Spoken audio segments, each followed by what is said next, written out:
নমস্কার বন্ধুরা, আজকে আমি বানাচ্ছি খানমান পাতার আর একটা দুর্দান্ত রেসিপি। তার জন্য আমি সর্বপ্রথম এই যে খানমান পাতাগুলো কেটে নিচ্ছি। দেখেন একদম ফ্রেশ খানমান পাতা বাড়ির এটা।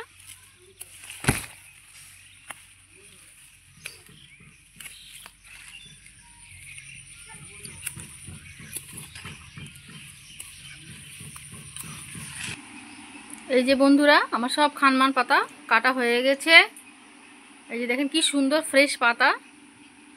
এবার এটাকে আমি ভালো করে ধুয়ে পরিষ্কার করে নেব।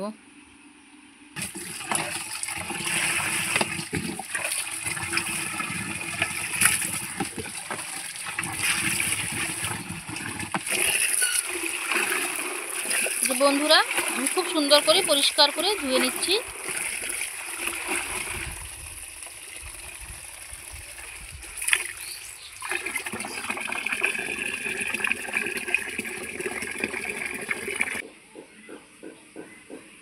এই যে বন্ধুরা, আমার খানমান পাতা খুব সুন্দর পরিষ্কার করে ধোয়া হয়ে গেছে।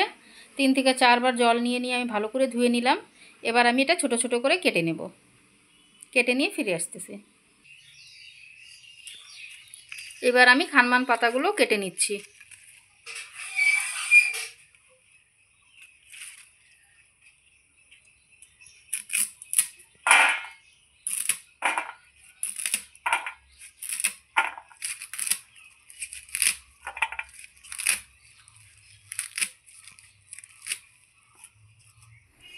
এই যে বন্ধুরা, আমার সব খানমান পাতা খুব সুন্দর করে কাটা হয়ে গেছে। এবার আমি একটু গরম জলে ভাপ দিয়ে নেব। গরম জল বসিয়েছি। এবার খানমান পাতাটা দিয়ে দিচ্ছি।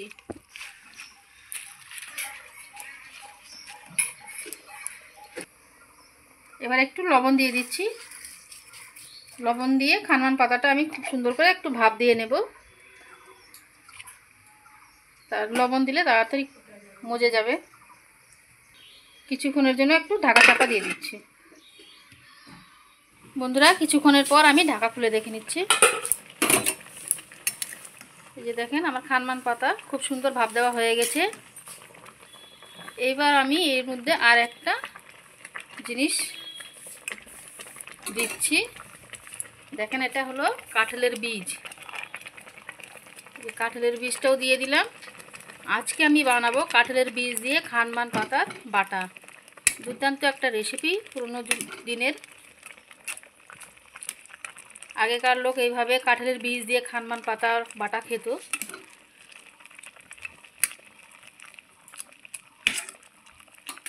আবারও কিছুক্ষণের জন্য আমি ঢাকা চাপা দিয়ে দিচ্ছি। আবারও ঢাকা খুলে দেখে নিচ্ছি।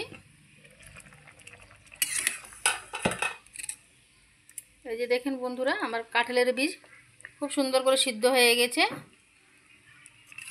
খানমান পাতাটাও খুব সুন্দর সিদ্ধ হয়ে গেছে। এবার আমি একটা ঝাঁকাতে ঢেলে নিচ্ছি।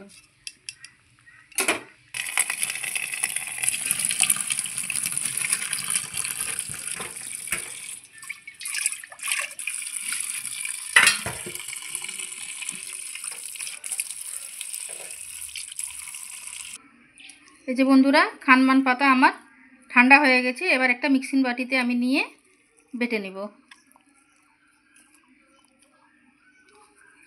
সঙ্গে নিচ্ছি রসুন, কিছুটা কাঁচা লঙ্কা। একসাথে আমি সব পেস্ট করে নেব। একবারে সমস্ত পেস্ট করে আমি ফিরে আসতেছি। এই যে আমার সব খানমান পাতাগুলো বাটা হয়ে গেছে।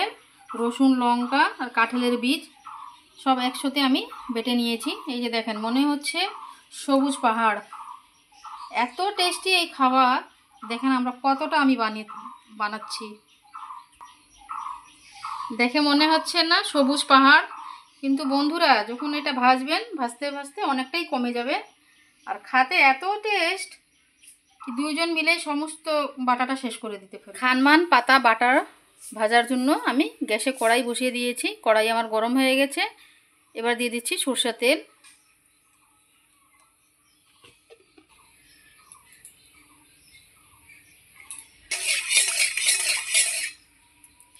তেল আমার গরম হয়ে গেছে। এবার দিয়ে দিচ্ছি ফোড়নে একটা শুকনো লঙ্কা, কালো জিরা, ফোড়নটা একটু নাড়চাড় করে নিয়ে এবার আমি দিয়ে দিচ্ছি খানমান পাতা বাটাটা।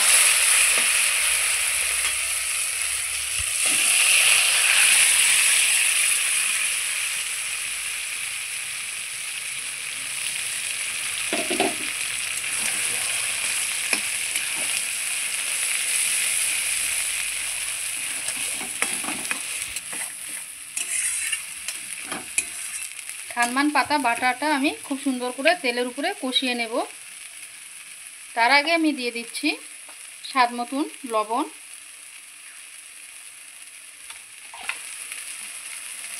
কিছুটা হলুদের গুঁড়ো,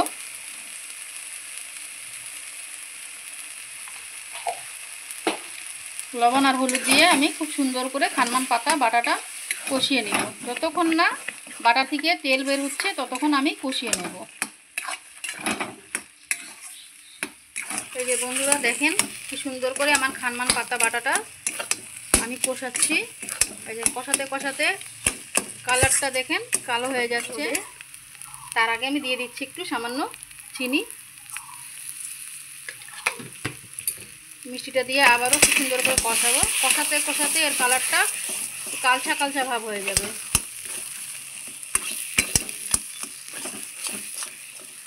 দেখেন কি সুন্দর বন্ধুরা আমার খানমান পাতা বাটা হয়ে গেছে। এই যে দেখেন কি সুন্দর ঘুরছে কড়াইয়ের মধ্যে। এর মানে হলো আমার পাতাটা খুব সুন্দর ভাজা হয়ে গেছে। এবার আমি একটা প্লেটে তুলে দেখাচ্ছি।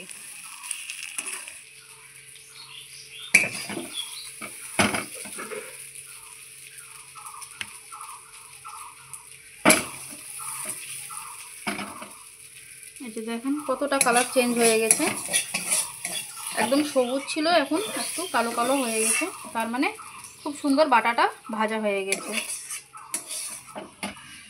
বন্ধুরা আমার কাঁঠালের বীজ দিয়ে খানমান পাতা বাটা হয়ে গেছে। কেমন হয়েছে আপনারা অবশ্যই জানাবেন।